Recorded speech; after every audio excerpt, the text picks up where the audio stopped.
அனைவருக்கும் Cavin's diary Tamil channel சார்பாக வணக்கம். ரிஷபராசிக்காரர்களுக்கு சனி பெயர்ச்சி என்பது வாழ்க்கையில் பெரிய மாற்றங்களை ஏற்படுத்தும் ஒரு முக்கியமான காலமாகும். இந்த சனி பெயர்ச்சியில் சனி பகவான் எந்த வீட்டில் சஞ்சாரம் செய்கிறார் என்பதற்கேற்ப பலன்கள் மாறுபடும். சனி என்பது கர்மபலன் தரும் கிரகம் என்பதால் உழைப்புக்கு தக்க பலன் கிடைக்கும் காலமாக இது அமையும். மார்ச் 6ஆம் தேதி காலை 8:24 மணிக்கு சனி பகவான் தன் சொந்த வீடான கும்பராசியிலிருந்து குருவின் வீடான மீன ராசிக்கு பெயர்ச்சியாக உள்ளார். சனி பகவானின் இந்த பெயர்ச்சி காரணமாக பொருளாதாரத்தில் நல்ல முன்னேற்றம் ஏற்படும். மலைப்பகுதிகளில் நிலச்சரிவு போன்றவை ஏற்படுவதற்கான வாய்ப்புள்ளது. மருத்துவத் துறையில் புரட்சி ஏற்படும். இந்த சனி பெயர்ச்சியானது 12 ராசிகளிலும் தாக்கத்தை ஏற்படுத்தும். ரிஷபம் ராசிக்கான சனி பெயர்ச்சி பலன்களை இந்த பதிவில் பார்க்கலாம். ரிஷப ராசி நேயர்களுக்கு இந்த சனி பெயர்ச்சி மாபெரும் ராஜயோக பலன்களை வழங்கப் போகிறது. உங்கள் ராசிக்கு 9 மற்றும் 10ஆம் இடங்களுக்கு அதிபதியான தர்ம கர்மாதிபதி சனி பகவான் இப்போது 11ஆம் இடமான லாபஸ்தானத்திற்கு இடம்பெயர்கிறார். இது ஜோதிட ரீதியாக லாபச்சனி என்று போற்றப்படுகிறது. கடந்த காலங்களில் நீங்கள் அனுபவித்த போராட்டங்கள், தடைகள் மற்றும் குழப்பங்கள் அனைத்தும் பனி போல் விலகி, தொட்ட காரியங்கள் அனைத்தும் துலங்கும் பொற்காலம் இது. சனியின் சஞ்சாரம் லாபஸ்தானத்தில் அமையும்போது உங்களின் தன்னம்பிக்கையும் தைரியமும் முன்னெப்போதும் இல்லாத அளவுக்கு உயரும். உழைப்பிற்கேற்ற ஊதியம் கிடைப்பதுடன் நீண்ட கால கனவுகள் நனவாகும். சமூகத்தில் உங்களின் மதிப்பும் மரியாதையும் பல மடங்கு அதிகரிக்கும். இல்லறம் இனிக்கும். ரிஷப ராசிக்காரர்களுக்கு கும்பத்திலிருந்து மீனத்திற்கு சனி பகவான் பெயர்ச்சியாகிறார். இந்த சனியானது உங்களுக்கு 11ஆவது பாவம், உபஜயஸ்தானம், லாபஸ்தானம்.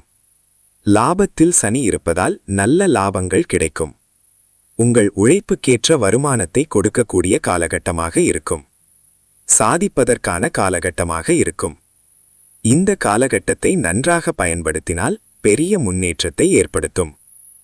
சனி பகவான் லாபஸ்தானத்தில் இருக்கும்போது நம்முடைய மூத்த சகோதரர்கள் சகோதரிகளின் சப்போர்ட் கிடைக்கும். தேவையில்லாமல் பேசி பகையை உண்டாக்கிக் கொள்ளக்கூடாது. நண்பர்களின் ஆதரவு உண்டாகும். எல்லோர் மீதும் அவர்கள் நல்லவர்களா இல்லையா என்று ஆராய்ச்சி செய்து அதீத அன்பு வைத்து ஏமாந்து போகாமல் இருப்பது நல்லது. தாமரை இலை மேல் தண்ணீர் போல வாழக் கற்றுக்கொள்வது நல்லது. யாருடனும் மனதளவில் ஒட்டி உறவாடி காயப்பட்டு கொள்ளாமல் இருப்பது நல்லது. சுயஸ்தானத்தை சனி பகவான் பார்ப்பதால் ஒரு நாள் கூட நிம்மதியில்லாமல் இருந்திருக்கும் காலகட்டமாக இருக்கும். மந்தநிலை, என்ன வாழ்க்கை இது என்கிற எண்ணம், எரிச்சல், கோபம் போன்றவை உண்டாகும். மற்றவர்களுக்கு உதவி செய்ய வேண்டும் என்கிற எண்ணம் மேலோங்கும் யோகம் உண்டாகும். சேவை மனப்பான்மை, ஈகைத்தன்மை அதிகரிக்கும். சனி 5ஆம் பாவத்தை பார்ப்பதால் குழந்தை பாக்கியம் உண்டாகும். பூர்வீக சொத்துகள் வந்து சேரும் யோகம் உண்டு. பிள்ளைகளால் அதீத கவலை, மன உளைச்சல், பாதிப்புகளை சந்தித்திருப்பீர்கள். இனி பிள்ளைகளால் இருந்து வந்த பாதிப்புகள் அனைத்தும் நீங்கும்.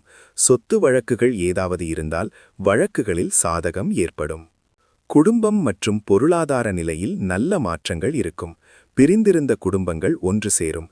தம்பதியினரிடையே ஒற்றுமை பலப்படும். பலருக்கும் இப்போது திருமண யோகம் மற்றும் புத்திர பாக்கியம் கைகூடும். பொருளாதார ரீதியாக சிறந்த முன்னேற்றத்தை எதிர்பார்க்கலாம். நிலுவையிலிருந்த தொகைகள் கைக்கு வந்து சேரும். புதிய சொத்துக்கள், வீடு, வாகனங்கள் வாங்கும் யோகம் வலுவாக உள்ளது.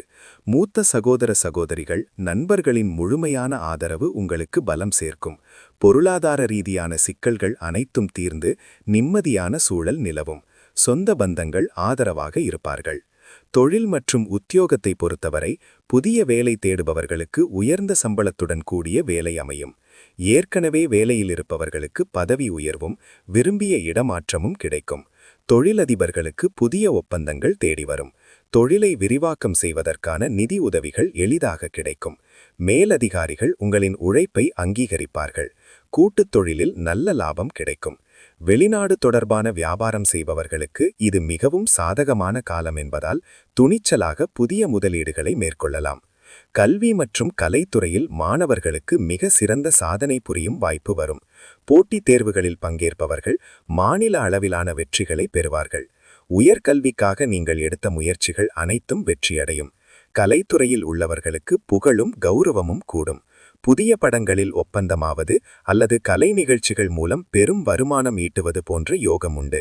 விளையாட்டுத் துறையில் உள்ளவர்கள் தங்களின் திறமையால் புதிய சாதனைகளை படைத்து விருதுகளை பெறுவார்கள். கார்த்திகை நட்சத்திரம் 2, 3, 4ஆம் பாதம். கார்த்திகை நட்சத்திரத்தில் பிறந்த ரிஷபராசிக்காரர்களுக்கு 2026 சனி பெயர்ச்சி காலம் தொழில் முன்னேற்றத்திற்கு வழிவகுக்கும். நீண்ட நாட்களாக காத்திருந்த பதவி உயர்வு, அரசு தொடர்பான நன்மைகள் அல்லது நிரந்தர வேலைவாய்ப்பு கிடைக்கும் வாய்ப்புள்ளது. இருப்பினும் வேலைப்பழு அதிகரிக்கும். மேலதிகாரிகளிடம் பொறுப்புடன் நடந்து கொள்ள வேண்டும். குடும்பத்தில் சிறிய கருத்து வேறுபாடுகள் ஏற்படலாம். ஆனால் அமைதியாக சமாளித்தால் பிரச்சனைகள் நீங்கும். உடல் நலத்தில் மூட்டுவலி, சோர்வு போன்றவை ஏற்பட வாய்ப்பிருப்பதால் ஆரோக்கியத்தில் கவனம் அவசியம். ஸ்டார் ரோஹிணி நட்சத்திரம் 1, 2, 3, 4ஆம் பாதம். ரோஹிணி நட்சத்திர ரிஷபராசிக்காரர்களுக்கு இந்த சனிப்பெயர்ச்சி சவால்களையும் சாதனைகளையும் ஒன்றாக தரும். தொழில்துறையில் போட்டிகள் அதிகரிக்கும். ஆனால் உங்கள் பொறுமை மற்றும் திட்டமிடல் திறன் வெற்றியை தரும். வெளிநாடு அல்லது தூர இடப்பயணம் தொடர்பான வாய்ப்புகள் உருவாகலாம். குடும்பத்தில் நிதி திட்டமிடல் அவசியம். செலவுகள் அதிகரிக்கும். திருமண முயற்சிகளில் சிறிய தாமதம் இருந்தாலும் நல்ல முடிவு கிடைக்கும். கல்வி பயிலும் மாணவர்களுக்கு அதிக உழைப்பு தேவைப்படும். கடின உழைப்புக்கு ஏற்ற பலன் கிடைக்கும். ஸ்டார் மிருகசீரிடம் நட்சத்திரம் 1, 2ஆம் பாதம். மிருகசீரிடம் நட்சத்திரத்தில் பிறந்தவர்களுக்கு சனி பெயர்ச்சி காலம் சிந்தித்து செயல்பட வேண்டிய காலமாக இருக்கும். புதிய தொழில் தொடங்க நினைப்பவர்கள் முழுமையான ஆய்வு செய்து தொடங்க வேண்டும். பங்குச்சந்தை அல்லது அபாய முதலீடுகளில் கவனம் தேவை. குடும்பத்தில் மூத்தவர்களின் ஆலோசனை உதவியாக இருக்கும். கணவன் மனைவி உறவில் புரிதல் அவசியம். இல்லையெனில் சிறிய மனக்கசப்புகள் ஏற்படலாம். ஆன்மீக எண்ணம் அதிகரித்து கோவில் தரிசனம், விரதம் போன்றவற்றில் ஈடுபாடு அதிகரிக்கும். மறைக்கப்பட்ட ரகசியங்கள், மறைக்கப்பட்ட உறவுகள் இருந்தால் அவை வெளியில் தெரியவரும் காலம். 9, 10க்கு அதிபதியானவர் சனி பகவான். பாக்கியாதிபதி தொழில் ஸ்தானத்துக்கு உரியவர். 11ஆம் பாவத்தில் சனி பகவான் இருப்பதால் அற்புதமான காலகட்டமாக இருக்கும். 100க்கு 90% யோகங்கள் உண்டாகும். 12 ராசிகளில் அதிக யோகத்தை பெறும் ராசியினரில் ரிஷபராசிக்காரர்கள் முதன்மையானவர்களாக இருப்பார்கள். சனிக்கிழமைகளில் உடல் ஊனமுற்றவர்களுக்கு உணவு வழங்குவதும் அவர்களுக்கு தேவையான உதவிகளை செய்வதும் சனி பகவானின் அருளை பெற்றுத்தரும். சனிக்கிழமைகளில் சிவபெருமான் சன்னதியில் எள் தீபம் அல்லது நல்லெண்ணெய் தீபம் ஏற்றி வழிபடுவது சிறந்தது. அதிக தன்னம்பிக்கையால் ஏற்படும் தவறுகளை தவிர்க்க வேண்டும். பெரியோர்களின் ஆலோசனைகளை கேட்டு நடப்பது உங்கள் வெற்றியை நிரந்தரமாக்கும். பசுக்களுக்கு அகத்திய கீரை அல்லது வெல்லம் கலந்த அரிசி வழங்குவது மங்களகரமான பலன்களை தரும்.